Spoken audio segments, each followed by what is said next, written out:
Tonight, chilling new images of the deadly Catholic school shooting in Minneapolis. A parent capturing haunting video showing the moment children raced from inside the church where 2 students were shot and killed, 18 children and adults wounded. Authorities describing disturbing details about the suspect, saying the shooter wanted to kill defenseless children. Police say the suspect fired 116 rounds from a rifle, 3 rounds from a shotgun. Investigators sifting through hundreds of pieces of evidence. The U.S. attorney saying, quote, the shooter's heart was full of hate. And late today, the father of one of those young kids killed, condemning the shooter as a coward. Perez in Minneapolis. Tonight, the walkout at the CDC, a major revolt brewing over HHS Secretary Robert F. Kennedy Jr.'s ousting of the CDC director on the job for less than a month. 4 top officials resigning in protest, accusing Kennedy of pushing policies that do not reflect scientific reality. Also tonight, major headaches at Newark Airport. A ground stop ordered as millions of Americans head out for the long Labor Day weekend. Use caution, frequencies are unreliable. For the second time in just 24 hours, communications breaking down between air traffic control and pilots flying in and out of Newark. Overseas tonight, 2 weeks after President Trump's Alaska summit with Vladimir Putin, Russia unleashing its second largest attack since the start of the war in Ukraine. More than 600 drones and missiles targeting Kyiv, massive explosions erupting in residential areas, EU and British offices taking direct hits. Here in the U.S., the desperate search for a missing boy vanishing 2 weeks ago. Authorities finding his body, saying he was killed by an alligator. The heated confrontation at the U.S. Open between American Taylor Townsend and her opponent. What set this off? The dramatic rescue from a burning home. An 8-year-old boy trapped by the window on the 2nd floor. What he did to escape the smoke and the flames. And the Powerball jackpot, the new number tonight, closing in on $1 billion. From ABC News World Headquarters in New York, this is World News Tonight with David Muir. Good evening, and thanks so much for joining us on a busy Thursday night. I'm Rachel Scott in for David. We begin with the grief and anger after the horror that played out for school children targeted by a shooter as they prayed at church on the first week of classes at their Catholic school in Minneapolis. 2 children killed, 18 students and adults wounded. Tonight, new video from a parent who raced to the scene. The first images of children running out of that church, many in tears, older students taking the hand of younger ones. Authorities say they recovered 116 rounds from a rifle at the scene, along with 3 shotgun shells. They are sifting through the evidence, the words and the videos the suspect left behind, reflecting a descent into hate and madness. And late today, the father of 8-year-old Fletcher Merkel, who was killed, asking that his son be remembered for the person he was, not for the act that ended his life. ABC's Perez leads us off in Minneapolis tonight. Where's the shooter? Where's the shooter? Almost. Tonight, the horrifying scene inside that church laid bare. Video taken by a parent who raced to the Annunciation School church shows students running through the church cowering, fear on their faces, a boy with his ears covered, one child in a wheelchair. In this shell-shocked community, investigators poring over a mountain of evidence trying to figure out what drove a deranged shooter to slaughter children as they prayed in church. The shooter was obsessed with the idea of killing children. Authorities say they recovered 116 rifle rounds at the scene, along with 3 shotgun shells. Do you think along the way maybe some signs or red flags were missed, or? That is certainly a possibility, but again, we're only 24 hours into this investigation. A coward decided to take our 8-year-old son Fletcher away from us. Jesse Merkel's 8-year-old son Fletcher was one of 2 children killed in the shooting. Devastated, the grieving father remembering his little boy. Fletcher loved his family, friends, fishing, cooking, and any sport that he was allowed to play. While the hole in our hearts and lives will never be filled, I hope that in time our family can find healing. 15 children and 3 parishioners in their 80s were hurt, one hospital treating 8 children. First responders describing harrowing moments of bravery. I might be saying too much, but we had one kid that covered up another kid and took a shotgun blast to his back and things like that, and they were helping each other out. ICU nurse Amy Forchas rushed to her job as a pediatric nurse in the same hospital, only to find the unthinkable. So she checks into work going to help to do her job. That's all. That's exactly how it was. Without knowing at the time. Without knowing that One of the patients would be her daughter. Her daughter, Sophia, is out of surgery, but still in critical condition.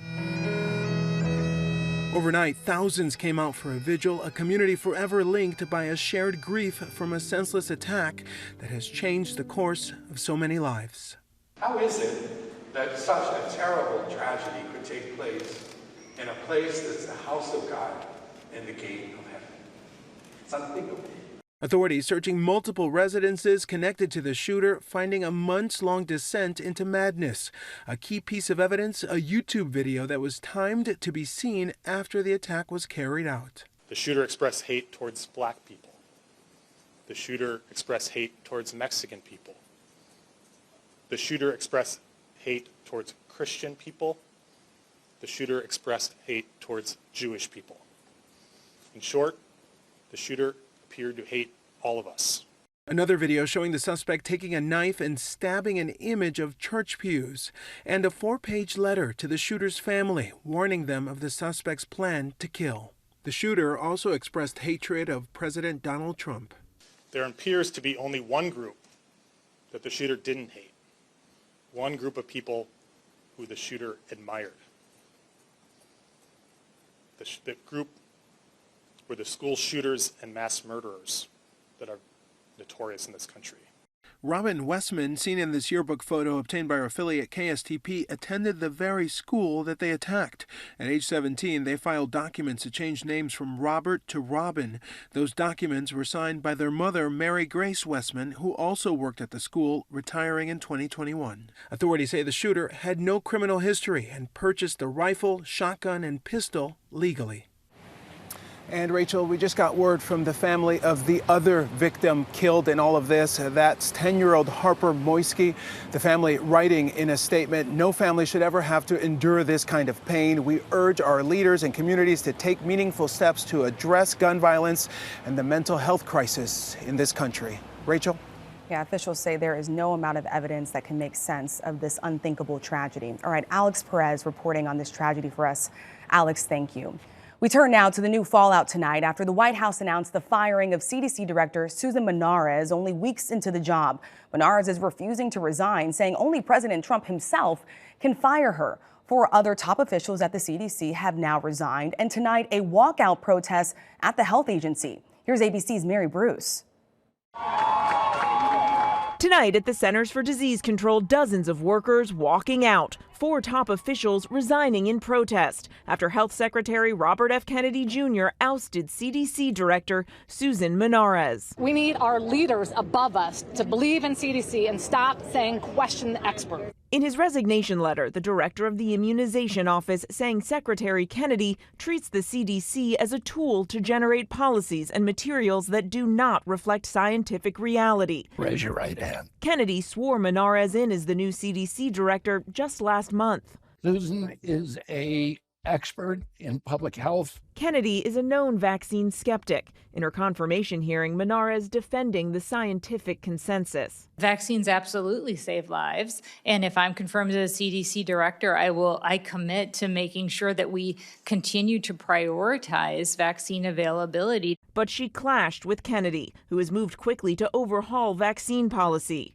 Just yesterday, the FDA narrowing the scope of people approved for the COVID vaccine this fall to just people over 65 and adults and children at high risk. Her lawyers say she refused to rubber stamp unscientific, reckless directives and fire dedicated health experts. There were 2 lines. One is that she would never do anything that was illegal, and the other was that she would never do anything that flew in the face of science, and she was being asked to do both of those things. Tonight, the CDC in turmoil. Menarez says she hasn't resigned, that the only person who can fire her is President Trump, and that she still hasn't heard from him.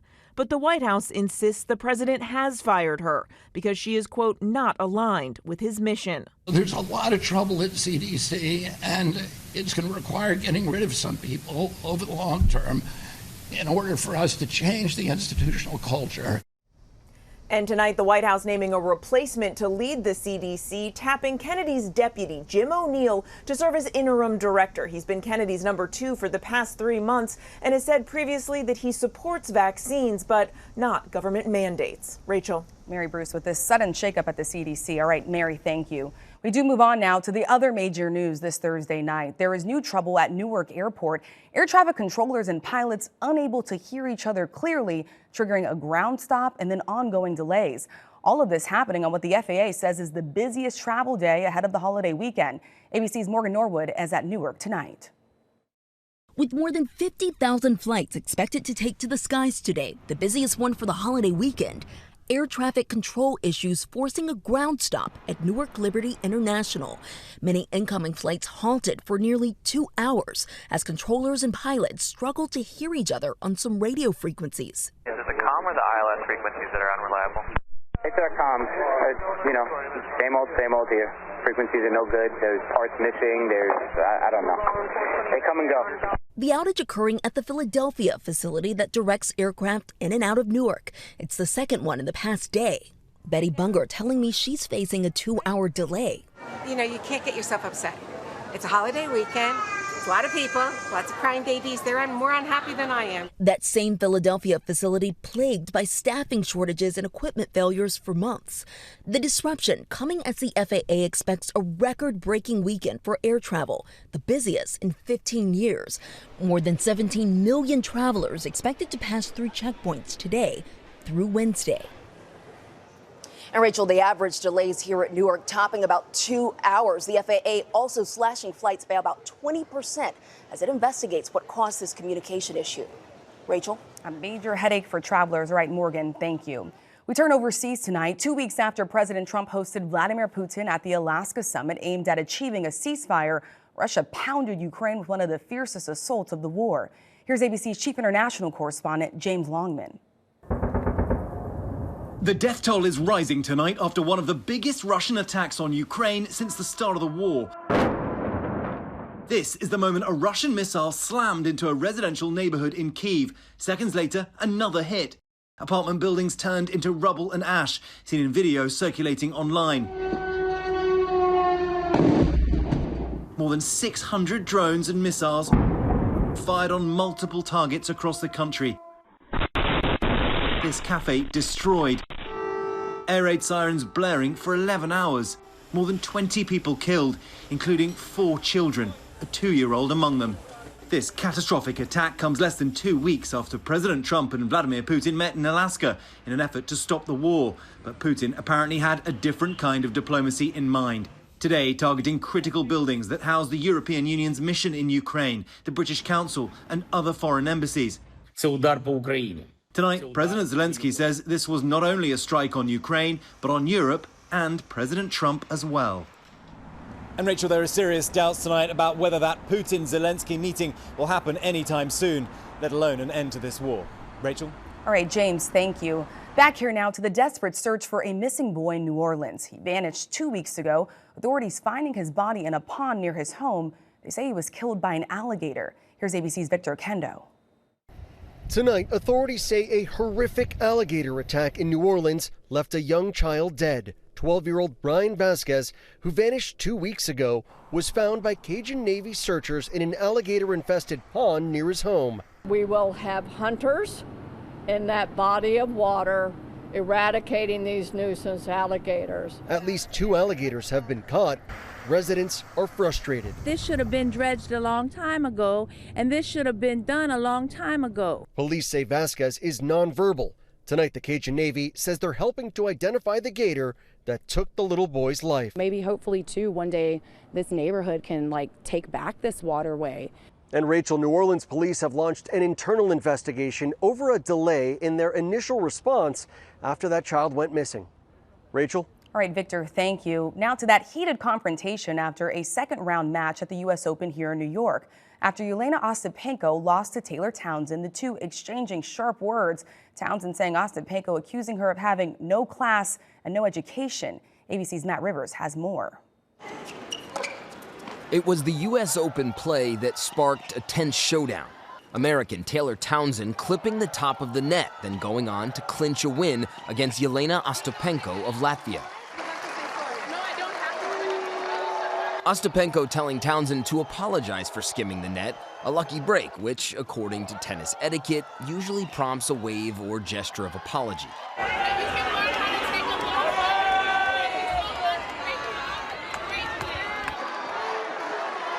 After the match, Townsend describing it this way. It's competition. People get upset when they lose, and you can't. Some people say bad things.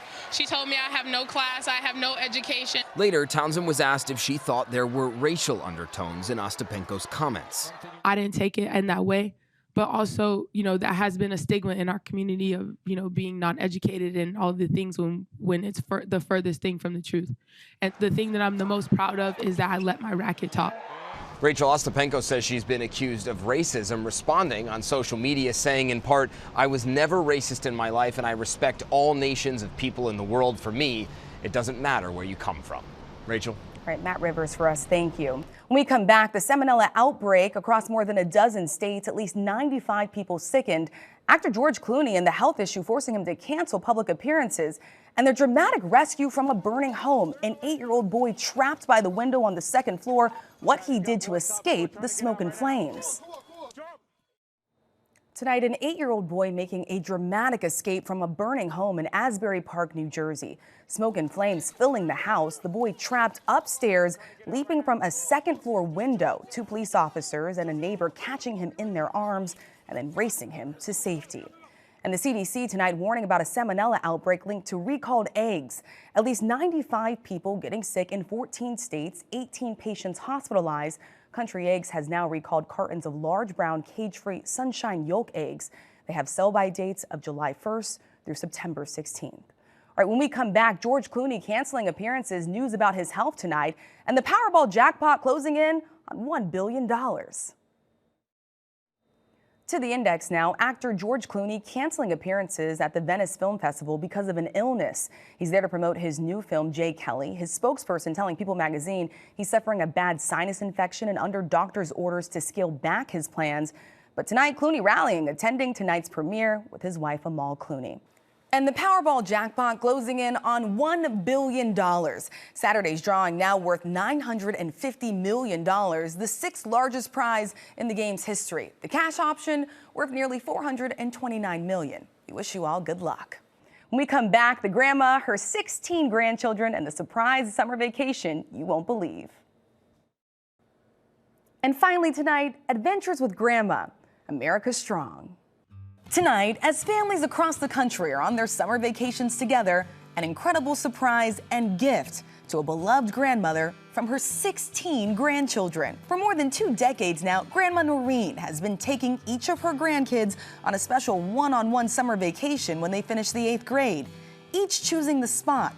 Through the years, starting in the year 2000, taking her granddaughter Brittany to New York, Eric to Florida, Liz to Washington, D.C., Bill to North Carolina, Scott to San Francisco, Michael to Boston, Katie to New York, Anna to San Diego, Juliana to New York, Jackson to San Francisco, Matthew on a road trip through the Midwest, Tristan on a road trip through Lake Michigan, Patrick to Florida, Jake to Seattle, Peyton to San Antonio, and finally, just last year, taking Brady to San Diego. 16 trips in 24 years. So to say thank you, they had an idea. To go all in together to take her to a place she's never been before, a surprise trip to Hawaii. Grandma Noreen. The flight attendants making the announcement. She's that cute little lady sitting in 35 Alpha with that lay on already. She's excited for this trip. Then reading a note from her grandchildren. Thank you for your love, your courage, and your endless curiosity, for being our biggest fan, our favorite travel buddy, and the queen of making memories. We love you, Grandma Noreen. And with us tonight, Grandma Noreen's grandkids, Eric. She was always there for us. She was our #1 fan. Liz. She's so caring, great listener, loves to tell stories. And Katie. She understands and loves everyone. And tonight, a very grateful grandmother. I would like to let people know how wonderful it is to have grandchildren and great-grandchildren. I'm very blessed and a very happy grandma. We're happy for her and for her entire family. Thank you for watching. I'm Rachel Scott. For David and all of us here, good night. David Muir, the most watched newscast in America. And now, ABC's World News Tonight has won the Emmy for Best Live News Program for the 3rd year in a row.